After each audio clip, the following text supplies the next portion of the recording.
조갑제 TV 시청자 여러분 안녕하십니까. 지난 토요일에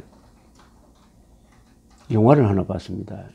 교육방송에서 바이킹이라는 영화를 했습니다. 1950년대에 만든 영화인데 커커 더글라스, 토니 커티스, 자넷 리 세 사람의 유명한 배우가 나왔습니다. 어네스트 버그나임이라는 사람이 조연이었는데, 이 영화는 한국인들한테 바이킹이 뭐라는 것을 가르쳐 준 영화입니다. 그 영화를 보고 바이킹 하면은 한국 사람들은 도끼를 잘 던지는 사람, 죽을 때 항상 손에 칼을 들고 죽기를 원하는 사람, 뭐 이런 인상을 갖고 있습니다.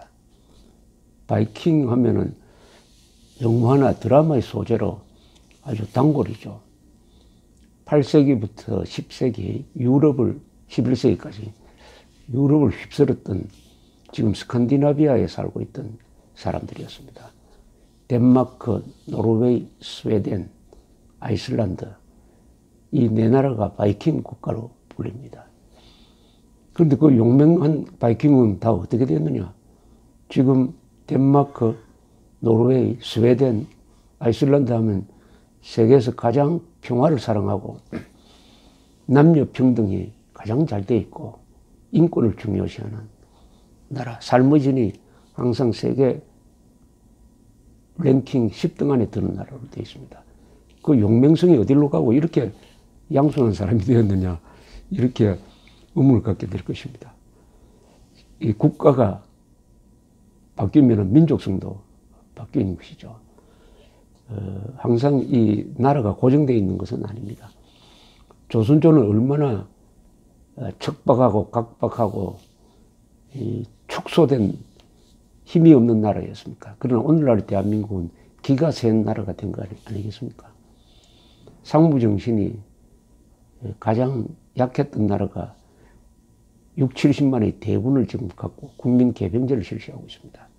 이스라엘도 보면은 유대인들은 머리는 좋지만은 군대를 제대로 갖지 못해가지고 2000년 동안 세계 각처에서 핍박만 받았는데, 지금 이스라엘의 유대인들은 얼마나 용감합니까? 역시 국가를 만들고 국가를 지키려고 또 국가를 발전시키려고 하는 과정에서 민족성이 바뀝니다. 그 매개가 바로 국가라는 공동체죠. 바이킹이 왜 이렇게 선진된 평화적인 사람으로 바뀌었느냐? 여러 이유가 있지만은 이 사람들은 강건하고 용감하고 그리고 기독교를 받아들이니까 또 독실한 기독교가 되고, 무엇보다도 법을 매우 중요시하는 사람이었습니다. 야만 시절부터 약속을 잘 지키고 정직하고 규칙을 한번 정하면은 그것을 중심으로 공동체를 운영하는 이 법치 수호자였습니다. 로우, L-A-W, 로우라는 말이 바이킹에서 나온 말입니다. 아무리 야만스러워도 법 하나만 지키면은 결국은 선진국으로 간다는 아주 대표적 사례입니다. 오늘날 대한민국은 법치가 제대로 정착되지 않으니까 한국이 경제적으로는 참 잘 살지만은 뿌리가 약합니다. 정권이 바뀔 때마다 흔들흔들 합니다. 이 법치 정착이라는 이 과제가 우리에게 지금 남아 있습니다. 법치를 정착시키는 것의 제일 중요한 것은 정치 권력으로부터의 독립과 선동된 여론으로부터 독립된 사법부를 갖는 것입니다. 여론과 권력으로부터 독립된 재판과 수사를 할 수 있으면은 그런 나라는 선진국이 됩니다. 그 부분이 흔들려 버리면은 아무리 잘 살아도 오늘 한국과 같은 불안정한 나라가 되면서 어떤 재판부와 만나는 것이 판결을 좌우한다는 이런 이야기가 들리면 되겠습니까? 법의 안정성이 무너지는 것이죠. 이와 관련해 가지고 요사이 아시아에서 일어나고 있는 일들을 보면은 시진핑은 영구 집권의 길을 열었고, 푸틴은 또 당선돼 가지고 한 20년 이상 장기 집권의 길을 열었고, 김정은이는 3대 세습을 해가지고 70년간 그 집안에서 계속 정권을 잡고 있습니다. 이 북한, 중국, 러시아 법이 없죠. 오로지 권력만 있는. 이런 걸 보면서 여러분들 대한민국 선택이 옳았다는 그런 생각을 안 하십니까? 대한민국의 선택은 뭐냐? 1948년 대한민국 건국될 때 이승만 대통령의 영도하에 우리가 미국 유엔과 손잡고 자유민주주의 정치 제도를 도입을 하고 시장 경제의 시스템을 갖추고 전쟁을 이겨낸 다음에 한미동맹을 강화하고 그리고 한일 국교를 정상화하고 해서 우리의 생활 공간을 한반도에서 세계 전체로 넓히는 이런 개방적 정책, 과학에 기초한, 법에 기초한, 사실에 기초한 실용적 정책을 추진해가지고 오늘날 대한민국이 여기까지 왔기 때문에 우리가 사실은 우리의 삶이 지금 중국이나 북한이나 러시아 사람들의 삶과 같아야 하는데 운명이 바뀌었다. 즉 해양 문화권에 속함으로써 자유를 기초로 한 공동체를 만들므로써 우리의 운명이 바뀌었다. 정말 다행이다. 그러니까 이승만, 박정희 우리 은인이라는 이런 생각 안 하십니까? 이렇게 가르쳐야 됩니다. 교과서가 이렇게 가르쳐야 되는데 이승만, 박정희 미워하기를 김일성, 김정일, 김정은보다 더하니까 이런 교육을 받은 앞으로의 세대가 과연 우리가 누리는 이 자유와 번영을 계속해서 누릴 수 있을지 그건 의문입니다. 여기에 역사교육의 중요성이 있는 것이죠. 이 기회에 과연 이승만, 박정희는 수구 꼴통이냐 아니면 진짜 진보 세력이냐를 한번 따져보겠습니다. 왜냐하면 이승만, 박정희 그 뒤로 쭉 내려오는 한국의 이 보수 우파를 적폐 세력이니 수구 세력이니 반동 세력이니 하는 욕을 전문적으로 하고 있는 세력이 있습니다. 그러면서 자신들을 자칭 진보라고 합니다. 자칭 진보라고 합니다. 그럼 한번 따져보겠습니다. 역사라는 기준을 해가지고 역사 발전의 괄호에는 문명 건설이라는 말이 들어갑니다. 그것을 기준으로 해가지고 누가 진보고 누가 수구인지를 한번 알아보겠습니다. 그 대표 선수인 박정희를 중심으로 알아보면 되겠습니다. 박정희는 공산주의와 싸우면서 조선조적 봉건 체제와 식민지 시절의 잔재를 청소하고 근대 국민국가의 제도를 건설해가지고 민주주의와 복지가 가능한 경제적, 제도적, 국민적 기반을 만든 사람입니다. 성공적 근대화 혁명가였습니다. 이는 세계사의 흐름인 실용, 개방, 혁신, 자유로 나아가는 발전 노선과 흐름을 같이 하는 노선이었습니다. 그렇다면 이건 진보입니다. 세계사의 흐름과 거꾸로 가지 않았다는 뜻이죠. 첫째, 조선조적 신분 제도를 타파를 했습니다. 그는 산농공상 계급사회를 상공농사로 바꾸려고 했습니다. 산농공상을 상공농사. 조선족 개국 이후 처음으로 군인, 과학자, 관료, 기업인, 과학기술자가 역사 창조의 주역으로 등장해가지고 위선적 명분론의 포로가 되어서 역사 발전을 가로막고 있던 지식인 중심의 신종 양반계급, 정치인, 교수, 기자, 검사, 판사 등을 대체하면서 새로운 역사 창조의 주인공이 되었습니다. 군인, 과학자, 관료, 기업인, 과학기술자가 큰소리치는 세상을 만들었다 이거죠. 이게 성공한 근대화 혁명입니다. 국가제도를 건설을 했습니다. 직업 공무원 제도를 확립하고 법령을 정비하고 의료보험을 도입을 하고 새마을 운동으로 농촌을 근대화하고 중화공업 건설을 통해서 노동자들을 중산층으로 만들었습니다. 자주국방력을 건설했습니다. 고속도로 등 인프라를 확충을 했습니다. 국민교육을 강화를 했습니다.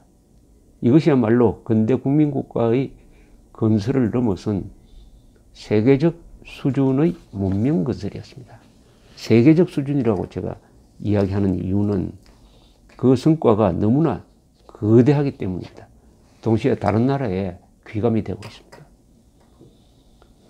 박정희는 부의 축적뿐만 아니라 균등한 배분에도 성공하였습니다. 양극화 선동을 지금 하고 있지만 대한민국은 부의 양극화가 가장 적은 나라입니다. 언론과 정치 통제를 하지 않은 건 아니지만 최소한에 그쳤습니다. 정치적 암살이 없었습니다. 이분은 통치의 바탕을 동양적 실용 정치 철학, 즉 실사구시에 두었습니다. 실, 사실, 그리고 현실에 기초한 정책을 폈다 이거죠. 관념론이나 허영심을 최대한 배제를 했습니다. 이념의 포로가 되지 않으려고 했습니다. 그는 국가 진로를 세계사의 진보 세력인 해양 문화권에 두면서도 한국인의 역사적 뿌리를 아주 소중하게 여겼습니다. 여기에 이분의 자주성이 있습니다. 그는 신라 이후 처음으로 자주적 상무정신을 함양한 사람입니다. 상무정신이 조선조 이래 수백 년 동안 실종되었다가 이승만 박정희 시절에 다시 일어났습니다.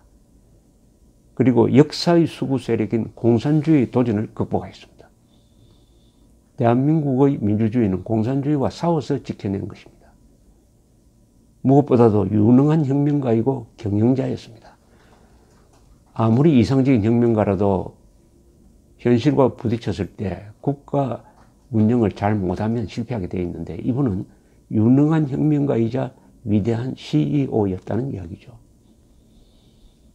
따라서 그의 근대화 전략은 세계사의 진보 세력이 공유하였던 가치, 개혁, 개방, 실용, 과학, 민주, 자유, 자주의 가치에 기반하였습니다. 그렇다면 박정희, 이승만은 진보 세력입니다. 진짜 진보 세력이죠. 많은 사람들을 행복하게 만들었으니까요. 그리고 국가를 튼튼하게 만들었으니까요. 민주주의, 복지, 법치가 기능할 수 있는 기반을 만들었으니까요. 그러면은 박정희를 역사 속에서 지우려고 하는 이 민족주의, 민주주의를 자처하는 사람들의 정체는 뭐냐? 한번 따져보도록 하겠습니다. 이들은 거짓 선동으로 문명의 기초인 사실과 과학과 법치를 부인합니다. 선동의 명수입니다. 저는 거짓말쟁이죠. 집단, 즉 민족, 민중 뭐 이런 말을 앞세워가지고 개인의 자유를 부정합니다. 자유민주주의 지향점은 개인의 자유입니다. 집단의 자유가 아니에요. 개인 한 사람 한 사람이 국가도 손댈 수 없을 정도로 소중한 존재라는 인간관에 기초한 것입니다. 이들은 자칭 진보 세력은 자유롭고 개방적인 해양 문화권에서 이탈해가지고 전체주의적인 대륙 문화권, 시진핑의 중국, 김정은의 북한, 푸틴의 러시아, 그 대륙 문화권으로 다가가려고 하고 있습니다. 외교 노선을 이렇게 잡고 있습니다. 그렇다면 이것은 진보 세력이 아니죠. 수구 세력이죠. 반동 세력이죠. 우리는 유라시아의 전제적 정치 문화를 극복을 해야 됩니다. 이미 극복을 했는데 다시 돌아가면 되겠습니까? 이들은 헌법에 담긴 진보적 가치인 자유민주적 기본 질서를 부정하려 합니다. 그런 방향으로 지금 개헌하려고 합니다. 이들은 자유에 기초하여 건국된 대한민국의 민족사적 정통성과 민주적 정당성을 부정하기 위하여 1948년 건국을 부정합니다. 국가 운영에서는 무능합니다. 이들은 인종주의와 유사한 폐쇄적 민족주의, 계급투쟁론과 유사한 민중민주주의의 도구마에서 헤어나지 못하고 있습니다. 세상이 이렇게 넓고 역동적인데 아직도 어두운 구석에서 인종주의, 계급투쟁론에 혼을 팔아넘기고 권력만 잡고 대한민국을 어둡게 만들려고 하고 있다. 이런 것이죠. 이들은 자유의 확장이 아닌 자유의 축소를 지향함으로써 결과적으로 개인의 존엄성을 그리고 개인의 자율성을 해치게 될 것입니다. 따라서 이들이야말로 수구 반동 세력이고 박정희가 진보 세력입니다. 우리나라 헌법 제10조 모든 국민은 인간으로서의 존엄과 가치를 가지며 행복을 추구할 권리를 가진다. 그 정신에 누가 부합된 노선을 걸었느냐 하는 기준으로 따져보니까 이승만, 박정희는 세계사의 진보 세력으로서 문명 건설 세력이었다. 지금 자칭 진보 세력, 이승만, 박정희를 지우려고 하는 진보 세력의 정체는 민족주의자가 아니고 인종주의자며 민주주의자가 아니고 계급투쟁론자이다. 그렇다면 이들은 역사의 흐름에 반대 방향으로 가는 수구 반동 세력이다. 이렇게 정리할 수가 있습니다. 감사합니다.